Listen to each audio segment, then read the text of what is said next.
কট্টর হিন্দুত্ববাদ আর তথাকথিত মোদি ম্যাজিককে কাজে লাগিয়ে টানা এক দশক ভারতে একদলীয় শাসন চর্চা করে আসছে বিজেপি।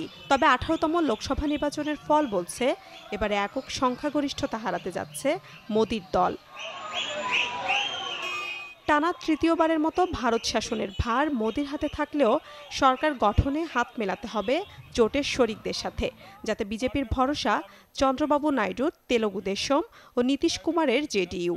কেননা অন্ধ্রপ্রদেশে তেলুগু দেশম জিতেছে 16 আসনে, অন্যদিকে বিহারে জেডিইউ এর ঝুলিতে 18 আসন।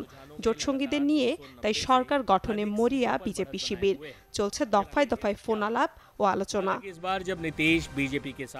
বিজেপির এই জোট শরিকদের বাগিয়ে নেওয়ার চেষ্টা চালিয়ে যাচ্ছে কংগ্রেস ও ইন্ডিয়া জোটও। আর এ কাজের দায়িত্ব পড়েছে কংগ্রেস সভাপতি মল্লিকার্জুন খাড়গে, মহারাষ্ট্রের এনসিপি নেতা শরদ পাওয়ার ও তৃণমূল নেত্রী মমতা বন্দ্যোপাধ্যায়ের কাঁধে। জানা যায়, নীতিশ কুমারকে উপপ্রধানমন্ত্রী হওয়ার প্রস্তাব দিয়েছে ইন্ডিয়া অ্যালায়েন্স।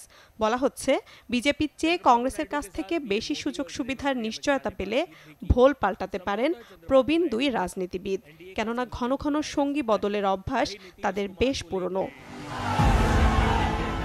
শরিকদের ওপর নির্ভর করে বা তাদের ভরসায় রাজ্য বা কেন্দ্রে কোথাও সরকার চালানোয় অভ্যস্ত নয় নরেন্দ্র মোদী। সিদ্ধান্ত গ্রহণেও অগ্রাধিকার পেয়েছে বিজেপির নীতি।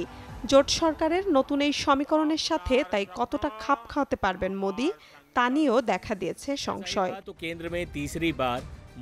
মিলা খন্দকার, চ্যানেল 24।